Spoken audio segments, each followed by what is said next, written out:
Bismillahirrahmanirrahim. Assalamualaikum warahmatullahi wabarakatuh. Alhamdulillahi rabbil alamin. Wabihi nasta'inu ala umuri dunya wa din. Wassalatu wassalamu ala ashrafil anbiya'i wal mursalin. Sayyidina Muhammadin wa ala alihi wa sahbihi ajma'in. Ashhadu an la ilaha illallah wa ashhadu anna Muhammadan abduhu wa rasuluh. La nabiyya ba'da wa la rasula ba'da. Amma ba'd. Pertama-tama dan yang paling utama, marilah kita panjatkan puja dan puji syukur kita kehadirat Allah Subhanahu wa taala. Dialah zat yang telah menciptakan kita, memberikan kita begitu banyak nikmatnya, sampai-sampai kita tidak dapat bisa menghitungnya. Allah Subhanahu wa taala berfirman, "Wa in ta'uddu ni'matallahi la tuhsuha." Jika kalian ingin menghitung nikmatku, kata Allah, niscaya kalian tidak akan bisa menghitungnya. Salawat serta salam kita kirimkan kepada junjungan kita Nabiullah Muhammad sallallahu alaihi wasallam. Dialah manusia yang senantiasa kita idolakan, kita teladani dan kita tiru setiap perbuatan-perbuatannya. Dan kita meyakini bahwa tidak ada yang keluar dari lisan beliau kecuali adalah kebenaran, dan tidak ada yang diperbuat oleh beliau kecuali adalah kebaikan. Insyaallah pada kesempatan yang berbahagia ini saya akan menyampaikan sebuah kultum singkat yang berjudul Hati yang Mati. Hadirin rahmati Allah Subhanahu wa taala.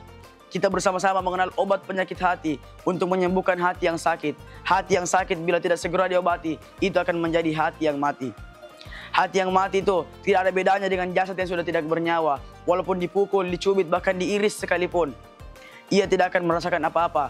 Sehingga orang yang memiliki hati yang mati, melakukan perbuatan baik maupun buruk, itu akan sama-sama saja, biasa-biasa saja, bahkan tidak ada nilainya sama sekali.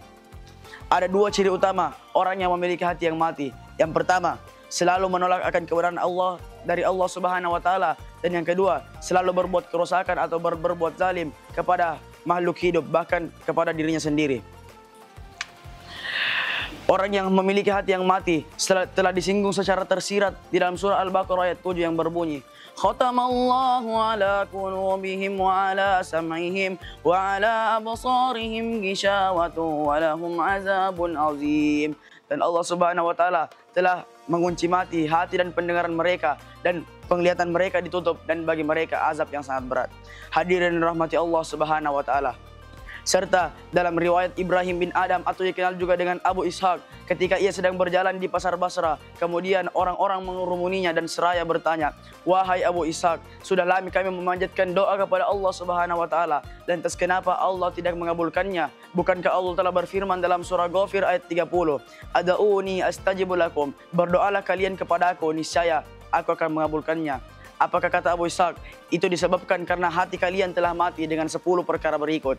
Yang pertama, kalian mengenal Allah Subhanahu wa taala, tapi kalian tidak menunaikan kewajibannya. Yang kedua, kalian mengakui mencintai Rasulullah sallallahu alaihi wasallam, tetapi kalian tidak mengamalkan sunnah-sunnahnya. Yang ketiga, kalian membaca Al-Quran, tapi kalian tidak mengamalkan isi kandungannya. Yang keempat, kalian telah banyak diberi nikmat oleh Allah Subhanahu wa taala, tetapi kalian tidak pandai mensyukurinya.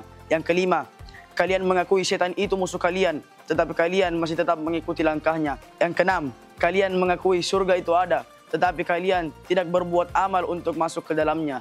Yang ketujuh, kalian mengakui bahwa neraka itu ada, tetapi kalian tidak berusaha lari dari panas siksanya.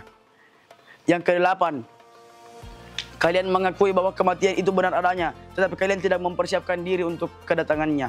Yang kesembilan, Kalian sibuk mengurusi kekurangan orang lain, tetapi lupa pada kekurangan diri sendiri. Dan yang terakhir, kalian mengubur jenazah, tapi kalian tidak mengambil pelajaran dari peristiwa tersebut.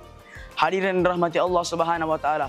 Sebelum saya mengakhiri kultum singkat saya yang kali ini, saya mengajak kepada para jamaah dan kepada diri saya pribadi, marilah kita menghidupkan hati-hati kita dengan cara mendekatkan diri kita kepada Allah Subhanahu wa taala dengan gemar beribadah dan meningkatkan kualitas ibadah kita dan senantiasa berbuat baik kepada sesama muslim.